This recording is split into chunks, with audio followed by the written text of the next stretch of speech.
I want to talk first about the Supreme Court justice going to be seated, another conservative on the bench. A lot of people worried about not only their health care, but also civil rights such as reproductive rights, same-sex rights. How does Joe Biden plan to protect that when he will not have power on the court? Well, what you know is that with Joe Biden, there's going to be a commitment to these issues. He's going to expand, not reduce healthcare. He's going to secure, not undermine the rights of women, the rights of LGBTQ Americans and all Americans. It may be more difficult now because there is this effort to use the courts to stand in the way of what the American people want. But the American people are with Joe Biden on these issues. I believe that's the path to victory in this presidential campaign. And that will be the path to success in a Biden-Harris administration on every one of these issues: choice, equality, you name it. The American people agree on what has to happen. And that's exactly why Senate Republicans have resorted to trying to get their way in the courts when they can't get their way at the ballot box. If that's the case and that's the harder option, then why not pack the courts? I know he said that he was going to do an exploratory committee. Why even bother doing that? Why just not pack the courts if he sees that going downhill? Well, I think what we really need to see from the courts is for them to become less political, less politicized. And I was delighted to see him express that he wants to bring together a commission to propose ways to do that. It's not just about making the court more liberal or more conservative. It's about making the court more reliable and less political. And expanding the court might be part of how that happens. But regardless, the most important thing is to ensure that the courts are working for the people in a nonpartisan way.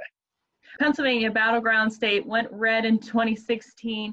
What if this comes down to lawsuits and questions over who won the election? That could end up in the Supreme Court too. Any concerns about that? Again, this is one of the many reasons why, like most Americans, I am opposed to this ramming through the appointment of a justice in a Senate when so many Americans have already voted, and Americans believe that the winner of this election ought to be the one to choose the next Supreme Court nominee. Now, the next best thing we can do if we're not going to prevail in the Senate and if the will of the American people is not going to be respected there, is to just turn out and vote like never before to minimize the chance that this does come down to some kind of court fight. If it does, we'll be ready. There are fantastic lawyers out there working to make sure that every vote is counted and that the right to vote is protected. But it would be nice for it not to come to that. And that's why we're working so hard to turn out every vote. This is not a time to stay on the sidelines. This is not a time to think somebody else will vote, so don't worry about it. This is a time for everybody who cares about where we're headed to make a plan, make a point of voting, and be heard. Many Pennsylvania voters that I've heard from who support Donald Trump say that he's better with the economy, and Joe Biden just isn't on the same par as Trump is with the economy. Why are they wrong? Well, he may be better at taking credit for the economy, but just look at the numbers. The stock market grew faster under Obama and Biden than it did under Donald Trump. And by the way, this is not just about the stock market. That's all that matters to Donald Trump. But to me, it's about our lives. It's about our wages. You care about the economy. Why would you elect a president who has anti-worker policies? If you care about the economy, why would you elect a president who is currently on par to have the worst jobs record of any American president since Herbert Hoover? And the simple fact is the economy won't get where we need it to go until we deal with the pandemic, which this president has embarrassingly and tragically failed at. That's not going to somehow get better in his fifth year than it was in his fourth. What is your response to people who say the people who surround Joe Biden are too socialist for this nation? So look at the Democratic National Committee. Look at that the campaign we put together at the convention. That is, you had Republicans, independents, moderates, and progressives all together. We have former cabinet officials from the Bush administration supporting Joe Biden. We have former chairs of the RNC supporting Joe Biden. Does anybody seriously look at Joe Biden and think they're looking into the eyes of a radical? He's building the broadest coalition assembled in my lifetime, and that's what his presidency will be like too. This year, 2020, is so unique. So many issues going on. Not only do we have the COVID-19 pandemic still hanging over our heads, no vaccine, also record unemployment at times. We have many small businesses worried if they're going to even be open by the end of the year here. And on top of that, we've seen incidents of civil unrest throughout the nation stemming from racial inequality. What do you tackle first if you're Joe Biden? And how would you even go about it if you try to do it all at once? Yeah, the challenges are historic, but so is the opportunity.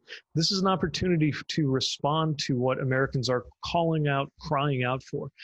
Movement toward racial justice, an economy that actually works for all of us, restoring America's standing in the world before it's too late. Of course, the first order of business will be to get this pandemic under control, because we've all had enough of it turning our lives upside down. It's wrecked our economy.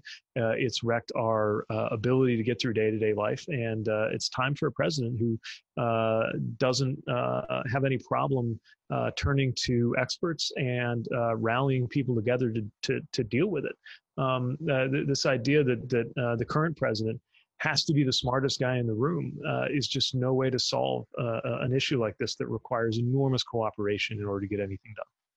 How are you planning to do that, though, when you're calling for tax hikes on some people and some businesses? Some worry that that might make the economy worse.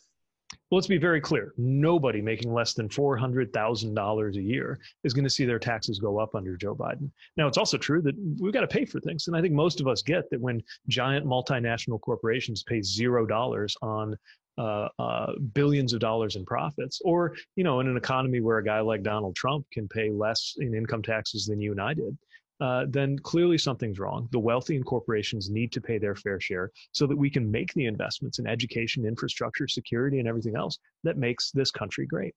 This is our chance to move this country to a better place. We can't go on like this. We're not better off than we were 4 years ago. The economy is worse off.